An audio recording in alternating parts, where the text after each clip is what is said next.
साथियों नमस्कार। उत्तर प्रदेश की राजनीति में इस वक्त अगर कोई सबसे बड़ा सवाल है तो वो यही है, क्या पंचायत चुनाव समय पर होंगे या फिर एक बार फिर टल जाएंगे। गांव-गांव, चौपाल-चौपाल, प्रधानों की बैठकों से लेकर जिला मुख्यालय तक सिर्फ इसी सवाल की गूंज सुनाई दे रही है। वजह साफ है, पंचायत चुनाव सिर्फ चुनाव नहीं होते, ये गांव की सत्ता, दबदबा और आने वाली बड़ी राजनीति की नींव होते हैं। इसी बीच पंचायती राज मंत्री ओम प्रकाश राजभर का एक बयान सामने आया है, जिसने पूरे सियासी माहौल को और ज्यादा गर्म कर दिया है। मंत्री जी कहते हैं, पंचायत चुनाव समय पर होंगे, सारी प्रक्रिया चल रही है और यहां तक कि मतपत्रों की छपाई भी हो रही है।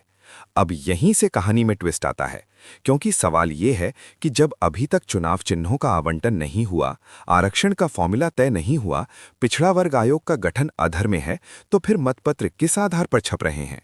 यही वजह है कि मंत्री के इस बयान को लेकर लोग सिर्फ सुन नहीं रहे, बल्कि उसका मतलब निकालने की कोशिश कर रहे हैं। कोई इसे सरकार की जबरदस्त तैयारी बता रहा है, तो कोई इसे सिर्फ हवा में छोड़ा गया बयान मान रहा है। सच्चाई ये है कि अब तक शासन की तरफ से ना तो कोई आधिकारिक अधिसूचना आई है, न ही चुनाव की तारीखों का ऐलान हुआ है। लेकिन पर्दे के पीछे की बात करें तो राज्य निर्वाचन आयोग और पंचायती राज निदेशालय स्तर पर लगभग सारी तकनीकी तैयारियां पूरी हो चुकी हैं। मतदाता सूची का पुनरीक्षण लगभग अंतिम चरण में है, लेकिन यहां भी कहानी पूरी साफ नहीं है। कई मौजूदा ग्राम प्रधानों और ग्रामीणों का आरोप है कि बड़ी संख्या में मतदाताओं के नाम सूची से काट दिए गए हैं।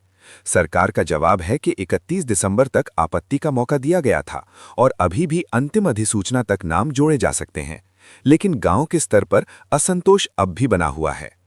अब आइए बात करते हैं असली पेंच की। पंचायत चुनाव की पूरी प्रक्रिया दो बड़े मुद्दों पर आकर अटक गई है। पहला, राज्य पिछड़ा वर्ग आयोग का गठन कब होगा। दूसरा, आरक्षण का फॉर्मूला आखिर कौन सा लागू होगा, 2010, 2015 या 2021। सरकार किस आधार वर्ष को मानेगी, इस पर अभी तक कोई स्पष्ट संकेत नहीं मिला है, और जब तक ये साफ नहीं होता तब तक आरक्षण की प्रक्रिया आगे नहीं बढ़ सकती। मंत्री ओम प्रकाश राजभर का ये कहना है कि 27% आरक्षण कोई नई चीज नहीं है, ये दशकों से लागू है। लेकिन राजनीतिक जानकारों की माने तो मामला सिर्फ आरक्षण का नहीं, बल्कि आरक्षण के वितरण और कानूनी मजबूती का है। अब यहां एक और बड़ा सियासी एंगल निकलकर सामने आता है। 2027 में उत्तर प्रदेश में विधानसभा चुनाव होने हैं। ऐसे में पंचायत चुनाव उससे पहले कराना सत्ता पक्ष के लिए दो धार वाली तलवार साबित हो सकता है। एक तरफ पंचायत चुनाव से सरकार ये दिखा सकती है कि लोकतंत्र मजबूत है, लेकिन दूसरी तरफ पंचायत चुनाव गांव-गांव में राजनीति को जिंदा कर देते हैं।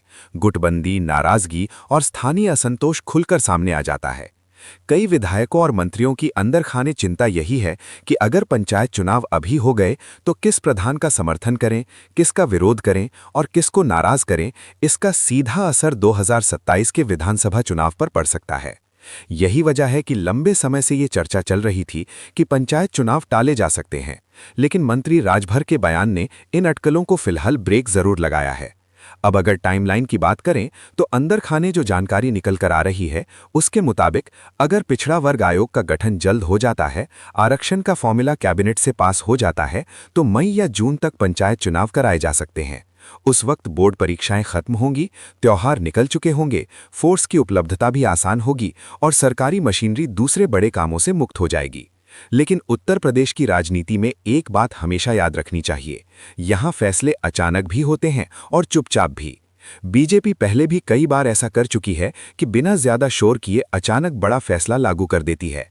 इसलिए ये भी आशंका जताई जा रही है कि 2027 को ध्यान में रखते हुए कोई चौंकाने वाला फैसला आ सकता है।